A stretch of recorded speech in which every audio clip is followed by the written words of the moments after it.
Opa, tudo bem? Como você está? Seja muito bem-vindo. Estamos aqui hoje para a gente poder continuar com o nosso projeto da leitura bíblica em durante um ano. Um dia aí maravilhoso onde o Senhor nos deu para poder ouvir, poder ler, poder entender um pouco mais sobre a palavra de Deus, aquilo que Ele tem para falar conosco. E já falando aí com você, hoje nós vamos ler o primeiro livro de Crônicas, tá? Nós vamos ler do capítulo 20 até o capítulo 24. Só que antes eu já quero deixar uma coisa bem clara aqui. Os capítulos que nós vamos ler hoje, eu achei eles um pouco difíceis. Não sei se é por causa que eu ainda nunca... Esses capítulos aqui eu nunca tinha lido. Eles são totalmente novos para mim. Então eu senti uma certa dificuldade de entender aquilo que está querendo dizer na palavra. Como eu já falei aqui desde o início, desde o primeiro vídeo, quando nós começamos esse desafio aí da leitura bíblica por durante um ano, eu não sou nenhum especialista em teologia, não tenho assim um estudo aprofundado na Bíblia, mas eu sempre peço, antes de começar toda e qualquer leitura aqui, tanto as minhas pessoais, que eu faço eu comigo mesmo, quanto para fazer aqui os vídeos, eu sempre peço a ajuda do Espírito Santo para que ele me ajude a entender aquilo que ele está querendo dizer para mim nas leituras e que eu também possa ser usado como um instrumento do Senhor para falar aquilo que ele quer.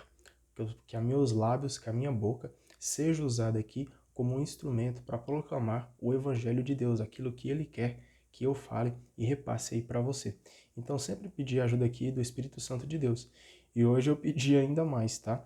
Porque, como eu já expliquei também, aqui a ideia não é trazer um estudo bíblico sobre as passagens que a gente está lendo. Óbvio, nos outros vídeos aí você já deve ter percebido que eu sempre vou dando uma explicada sobre aquilo que a gente vem lendo, sobre aquilo que a gente está lendo, e através ali do meu ponto de vista, aquilo que Deus toca no meu coração para mim poder falar.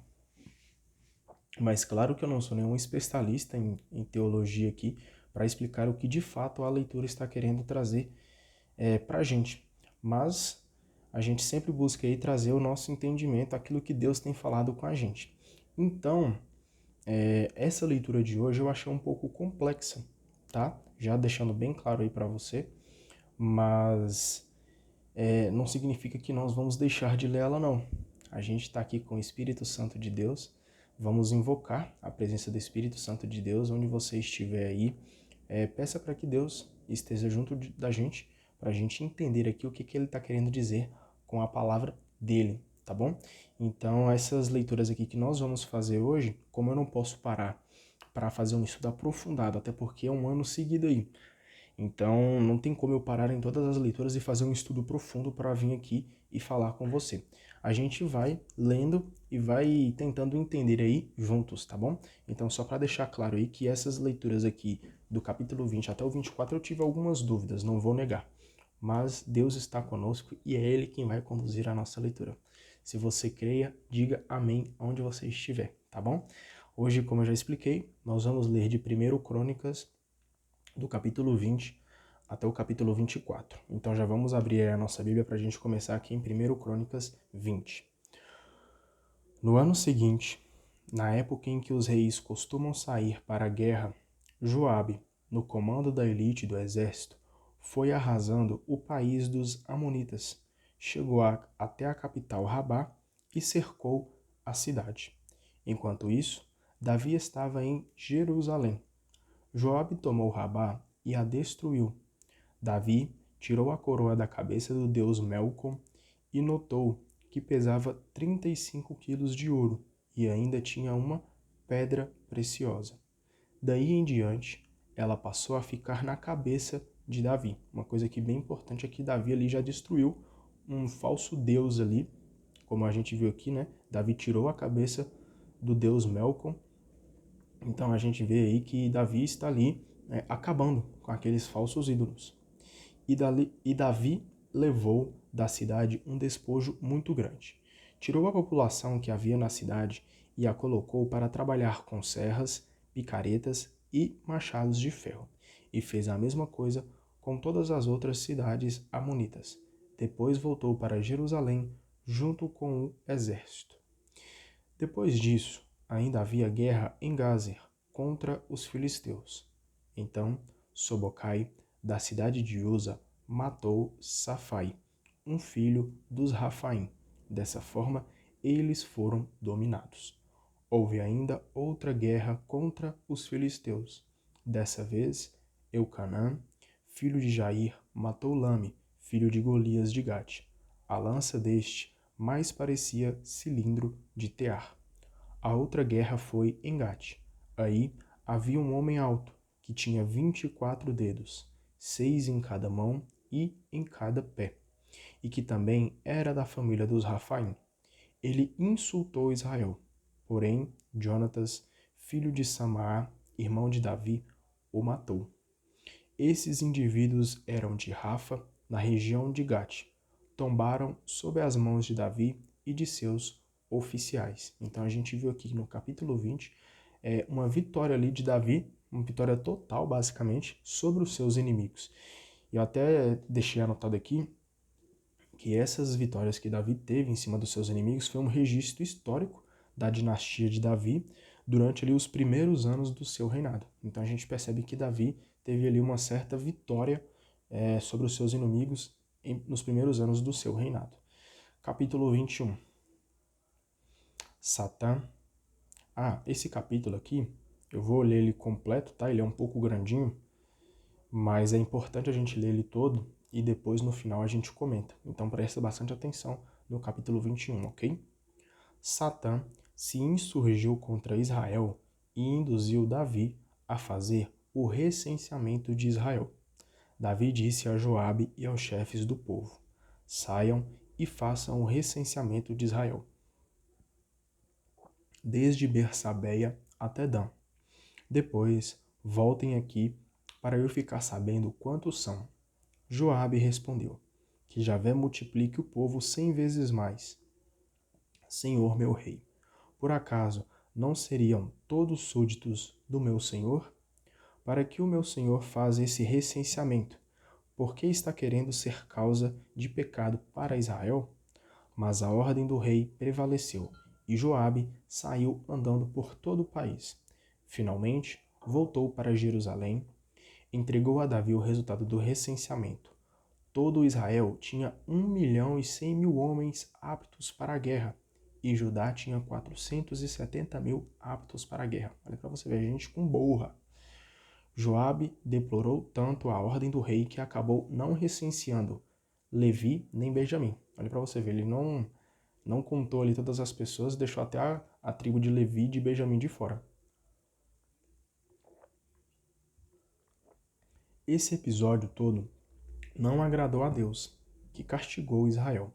Então Davi disse a Deus: eu cometi um grande pecado, fazendo uma coisa dessas.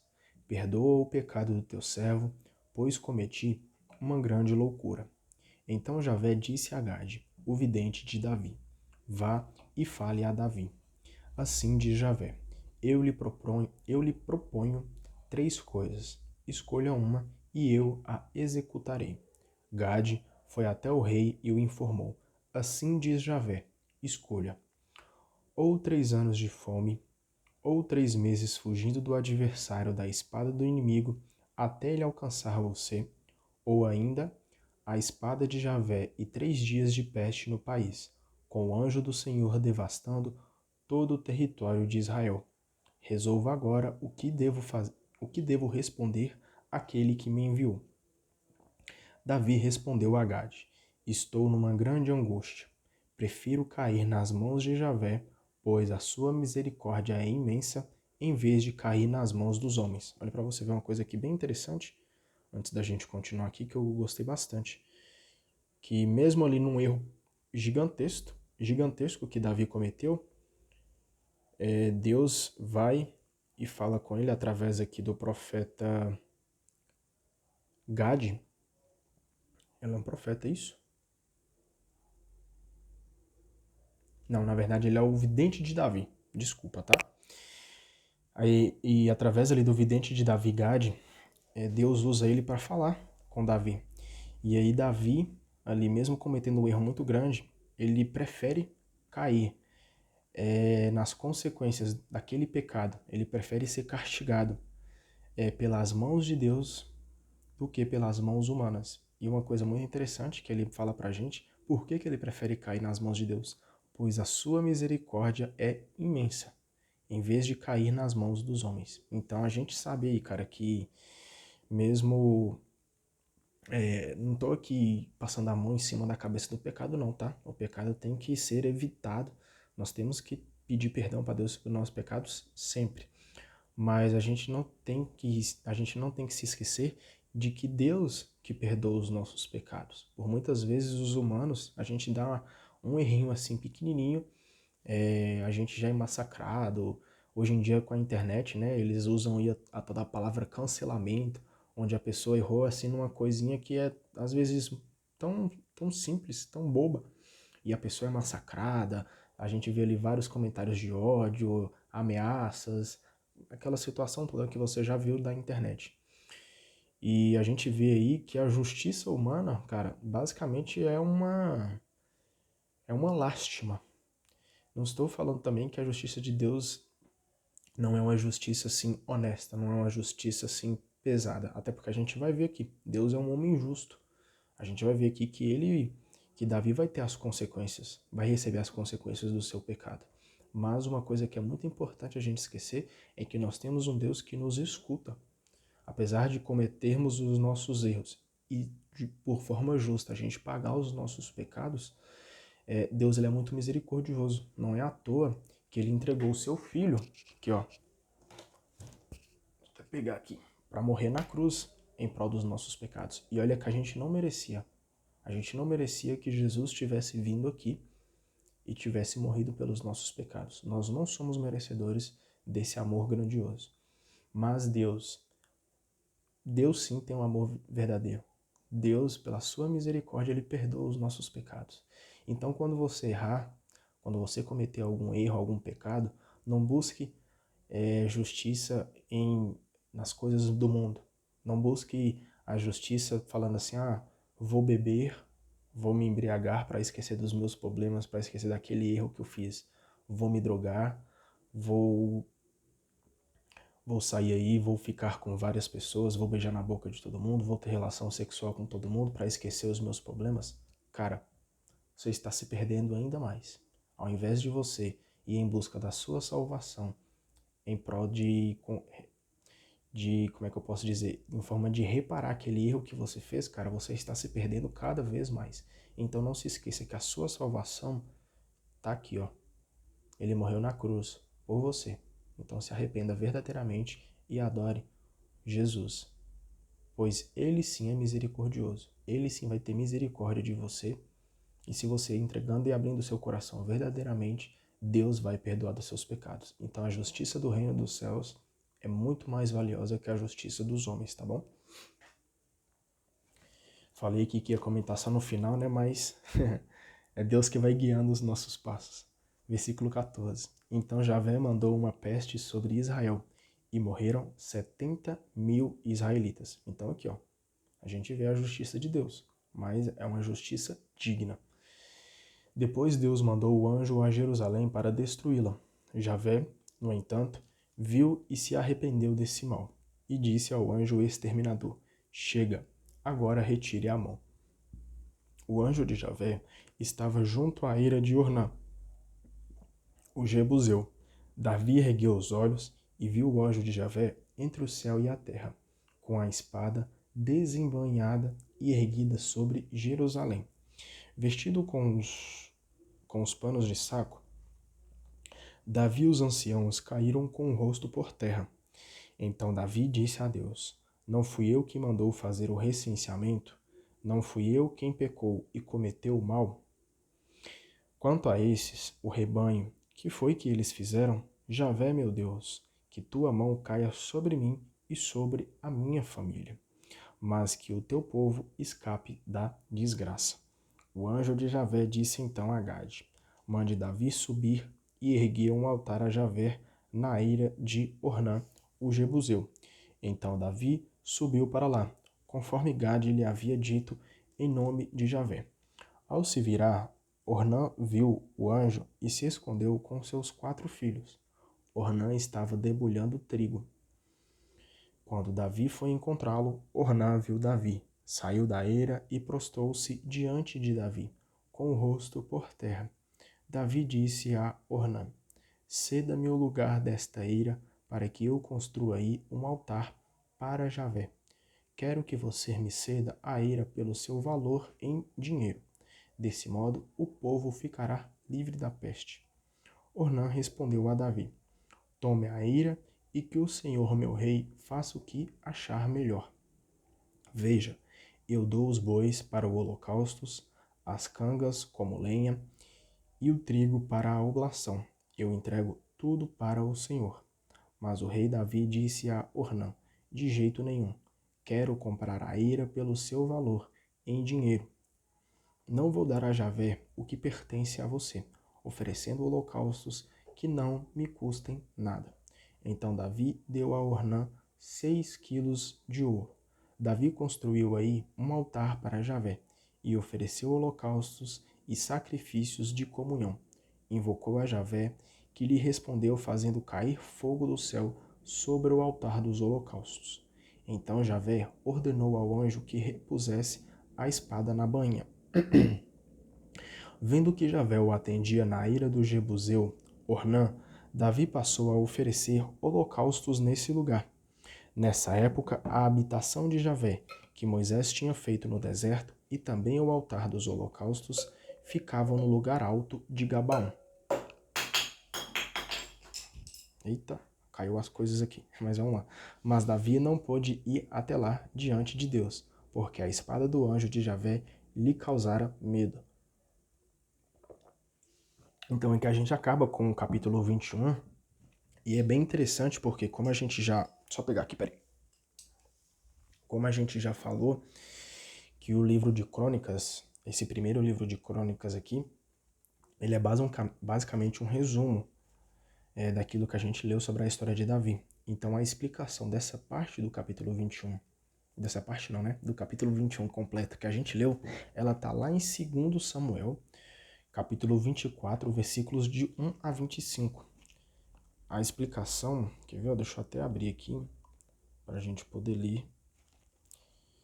2 Samuel, capítulo 24, do 1 ao 25. A explicação que a própria Bíblia traz para a gente sobre esse versículo, sobre esse capítulo é o seguinte: o recenseamento demonstrava ambição, ou seja, quando ali o rei estava ali fazendo o recenseamento, ele estava com um pecado ali de ambição. Ele queria mais daquilo, ele queria saber quantos homens ele tinha para guerrear. De um lado, permitiu o cadastramento da população que contribuía com tributos e exploração econômica. Então aqui ele queria saber quantas pessoas que tem, para ver se as pessoas estavam ali pagando o tributo de forma correta. Por outro lado, o levantamento dos homens aptos para a guerra, que é uma dominação política, que é aquilo que a gente acabou de comentar. As duas coisas não são criticáveis em si.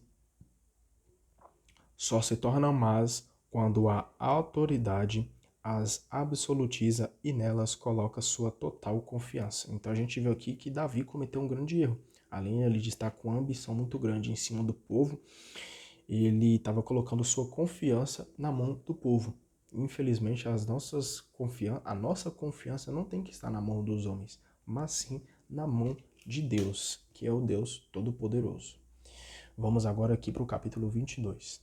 Davi então disse: Aqui será construído o templo de Javé, Deus, e o altar dos holocaustos de Israel.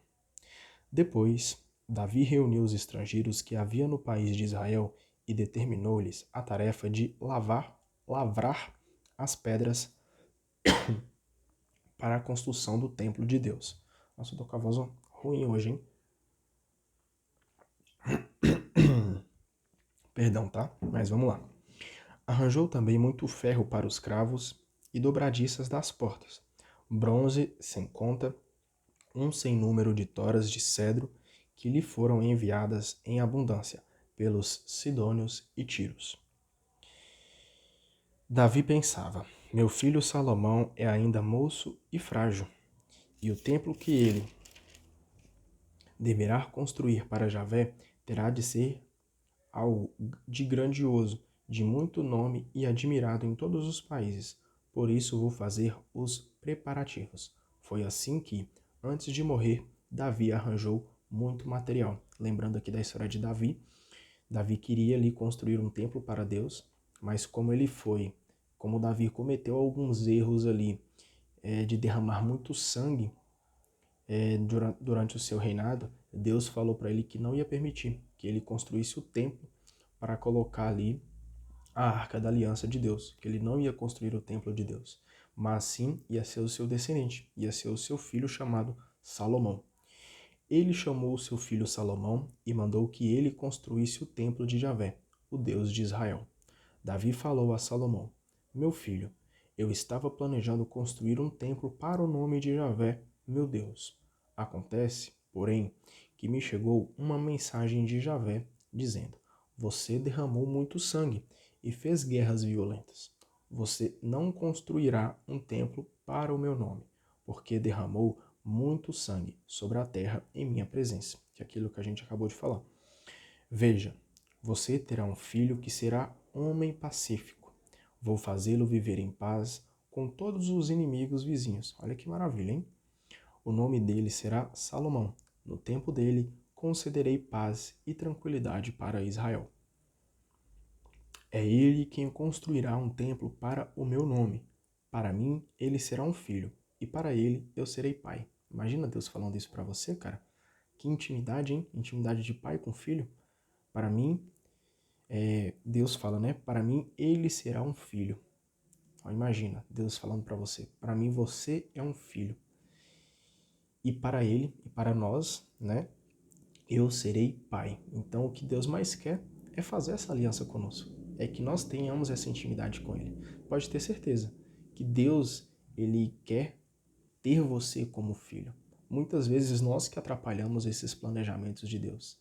Nós aí nos desviamos, vamos para o caminho do pecado e não queremos, né, ficar ali nos braços do Pai.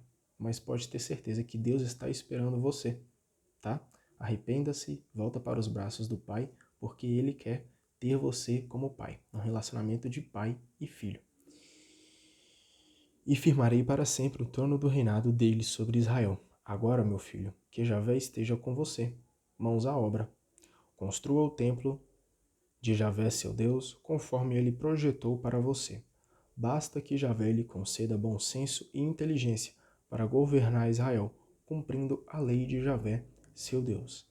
Sua prosperidade depende de você observar e praticar os estatutos e normas que Javé ordenou a Israel por meio de Moisés. Força e coragem. Não tenha medo, nem se acovarde. Olha para você ver que palavra maravilhosa, cara.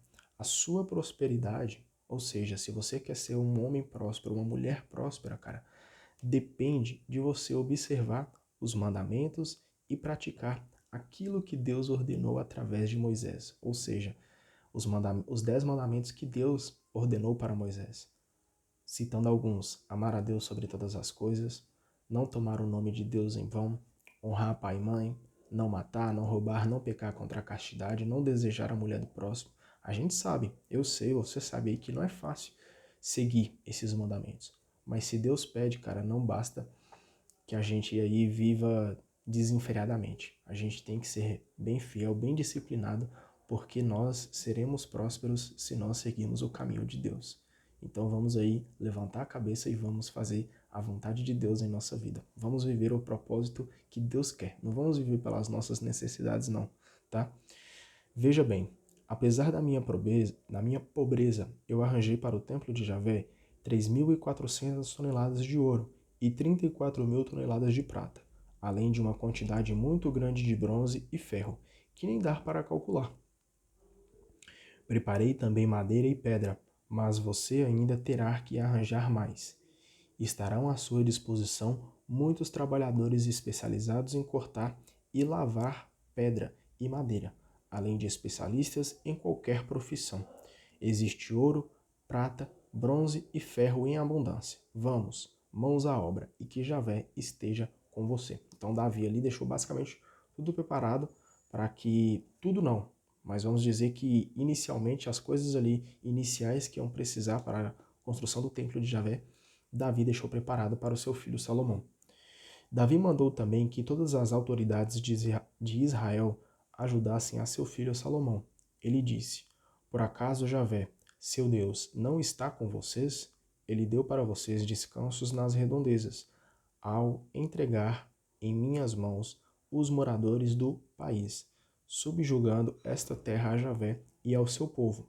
Então, dediquem-se de corpo e alma a buscar Javé, seu Deus. Vamos! Ou seja, se dedique aí de buscar a Deus com toda a sua força, com todo o seu entendimento, com todo o seu amor. Vambora, hein? Deus está te chamando. Construa o santuário de Javé, seu Deus, para aí colocarmos a arca da aliança de Javé e os objetos consagrados a Deus. Capítulo 23. Quando ficou velho e idoso... nesse capítulo 23, até dando uma breve explicação aqui antes, nós vamos apresentar aqui agora, nós não, né? A Bíblia vai apresentar para a gente a função dos levitas, ok? Então preste atenção. Quando ficou velho e idoso, Davi nomeou seu filho Salomão rei de Israel. Reuniu todos os chefes de Israel, os sacerdotes e os levitas. Mandou contar os levitas de 30 anos para cima. Contando só os homens um por um, deu 38.000. Gente com borra, hein? 24.000 deles dirigiam as atividades do templo de Javé. 6.000 eram magistrados e juízes, 4.000 eram porteiros, e 4.000 deles louvavam a Javé com os instrumentos que Davi tinha inventado para essa finalidade. Davi repartiu os levitas em diferentes classes: Gerson, Caate e Merari. Filhos de Gerson: Leedã e Semei. Filhos de Leedã: Jaiel, o mais velho, Zetã e Joel, 3 ao todo. Filhos de Semei: Salomite, Uziel e Arã, 3 ao todo. São esses os chefes de famílias de Leedã. Filhos de Semei: Jeete, Ziza, Jeús e Berias. São esses os filhos de Semei, 4 ao todo. Jeete era o mais velho, Ziza o segundo, depois Jeús e Berias, que, não tendo muitos filhos, foram registrados numa só família. Filhos de Caate: Anrã, Issaar, Hebron e Osiel, 4 ao todo. Os filhos de Anrã foram Araão e Moisés. Araão foi separado para consagrar as coisas santíssimas, ele e os seus descendentes para sempre. Sua função é queimar incenso na presença de Javé, servi-lo e abençoar em seu nome para sempre. Moisés foi homem de Deus e seus filhos receberam o nome da tribo de Levi. Filhos de Moisés: Gersã e Eliezer. O filho mais velho de Gersã era Subael. Roobias foi o filho mais velho de Eliezer, que não teve outros filhos. Roobias, porém, teve muitos filhos. O filho mais velho de Isaar era Salomite, filho de Hebron. Gerias, o mais velho, Amarias, o segundo, Jaziel, o terceiro, Jequimã, o quarto, filhos de Osiel, Micas, o mais velho, e Gesias, o segundo. Filhos de Merari: Moole e Muzi, filhos de Moole, Eleazar e Cis. Eleazar não deixou filho, mas só filhas, que se casaram com seus parentes, os filhos de Cis. Muzi teve 3 filhos, Moole, Éder e Jerimote. Esses eram os descendentes de Levi, conforme suas famílias. Os chefes de famílias, como resultou do recenseamento feito por verificação nominal e individual. Eles tinham como encargo o culto no templo de Javé, a partir da idade de 20 anos. Isso porque Davi tinha dito: Javé, Deus de Israel, deu o descanso a seu povo e passou a morar em Jerusalém para sempre. Os levitas, portanto, não terão mais de carregar a habitação e os objetos destinados ao serviço dela. Por isso, conforme as últimas disposições de Davi, os levitas eram recenseados a partir dos 20 anos. A função deles era estar à disposição dos descendentes de Araão para o serviço do templo de Javé, nos átrios e nas salas, para limpar tudo o que é consagrado e para fazer o serviço do templo de Deus. Também são encarregados de colocar em ordem os pães, a flor de farinha para a oblação, os pães sem fermento, os assados e cozidos, e todas as medidas de capacidade e comprimento. Devem comparecer de manhã e de tarde para celebrar e louvar a Javé, e também para oferecer todos os holocaustos a Javé, nos sábados, luas novas e solenidades, conforme o número fixado pelo regulamento. Esse é o encargo permanente que eles têm diante de Javé. Os levitas guardavam a tenda da reunião e o santuário. Seus irmãos aaronitas vigiavam o serviço do templo de Javé. Uma coisa aqui, cara, que eu achei bem interessante, a gente leu aqui, né, sobre as funções de várias pessoas ali, dos levitas, sobre o templo de Deus. A gente percebe aqui, cara, que é muito específico. Explica aqui bem detalhadamente o que cada um deve fazer, o que cada um faz dentro do templo de Deus. Tem ali os que cuidam do templo, tem os que cuidam do santuário, que guardam o santuário, tem os cantores, ou seja, cada um tem sua função aqui. E uma coisa que eu acho bem interessante é porque a gente vai aí passando de geração em geração, vários anos se passaram, né, desde quando isso aqui de fato aconteceu. Hoje nós estamos em mais de 1000 anos, não sei nem quanto tempo que foi isso aqui, cara, mas eu sei que tem mais de 1000 anos aí. E a gente percebe que até hoje, cara, a gente busca preservar esses ensinamentos que Deus, que a Bíblia deixou pra gente. A gente percebe aí na igreja, né, a importância de cada membro, cada pessoa ali fazendo a sua função. Nós temos aí os padres, nós temos aí os bispos, o papa, até as pessoas mais, como é que eu posso dizer, como é que chama a palavra? Os leigos, até os leigos aí, as pessoas que fazem leitura, as pessoas que são os salmistas, as pessoas que fazem um comentário ali da missa, ou seja, a gente percebe ali, né, o pessoal que passa fazendo a oferta, até mesmo os fiéis para assistir a missa. Então a gente percebe aí, cara, a importância de se viver em comunidade. Isso aqui desde os nossos antepassados. A gente já percebe aí que é importante a gente viver em comunidade e estar junto da igreja. Estar junto da igreja, cara, é simplesmente maravilhoso. Eu já falei isso aqui, vou deixar até aí como uma promessa.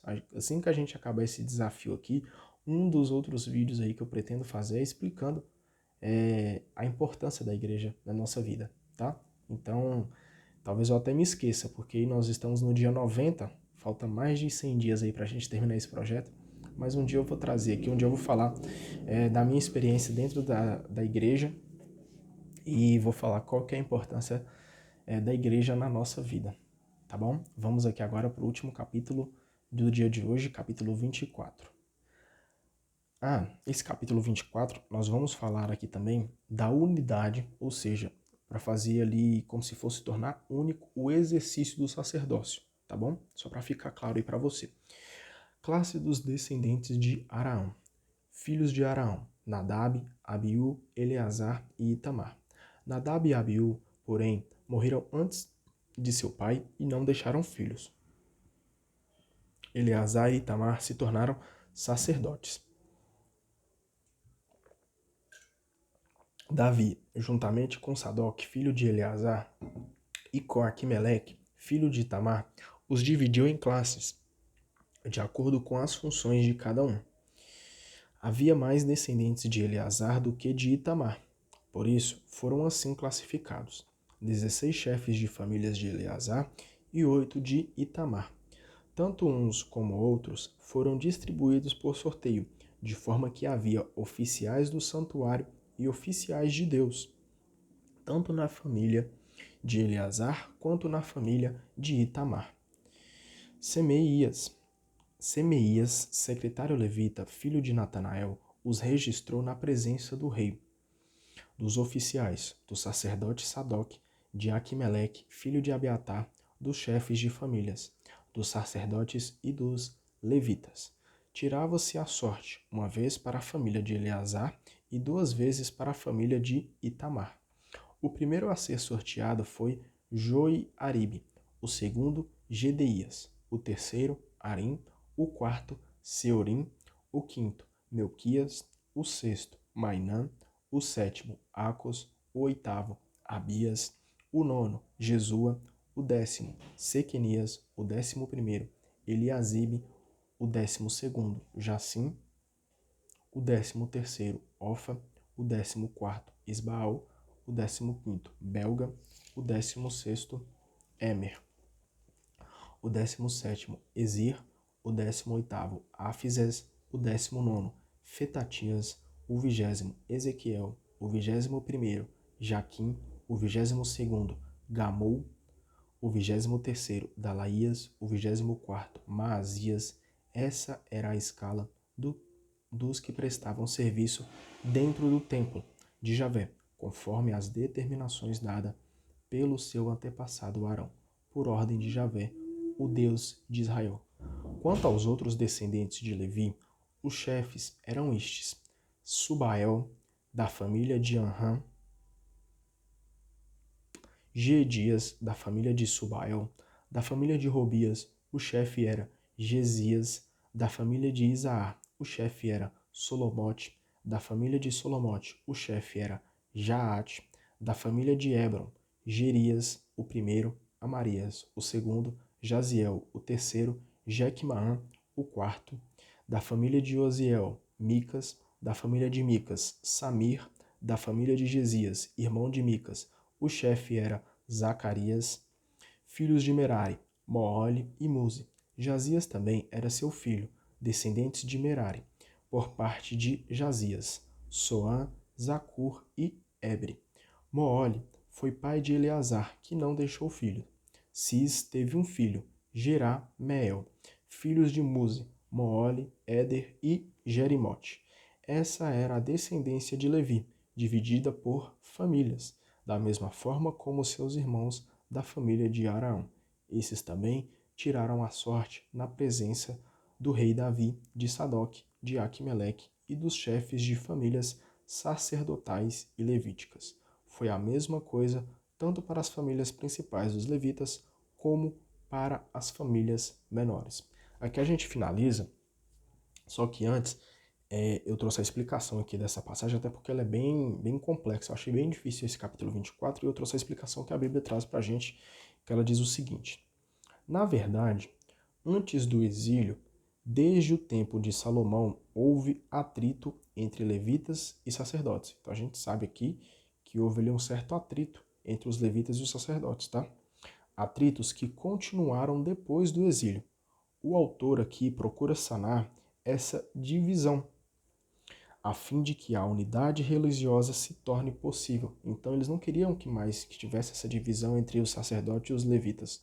Ele queria que todo mundo se unisse ali em prol comum de louvar o nome de Deus.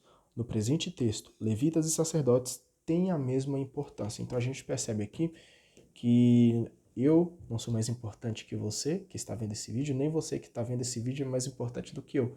Nós temos a mesma importância na nossa igreja. Então vamos fazer o nosso serviço bem feito, porque a igreja precisa de nós, tá bom? Então que Deus abençoe você, siga firme. Se você já está na igreja, siga firme na sua igreja, tá?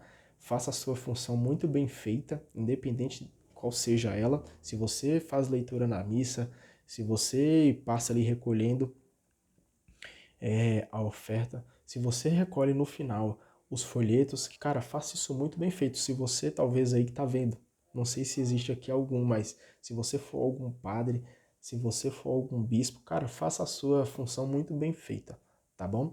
Porque você fazendo a sua função muito bem feita, você não está fazendo para os homens, você está fazendo para Deus. E nós temos que deixar bem claro que todos nós temos a mesma importância dentro da igreja. Não existe ninguém a mais e nem ninguém abaixo, tá? É muito importante a gente sempre manter a humildade e sabermos que nós fazemos a igreja, ser a igreja para louvar a Deus. Então nós precisamos um dos outros para chegar a Cristo, tá bom?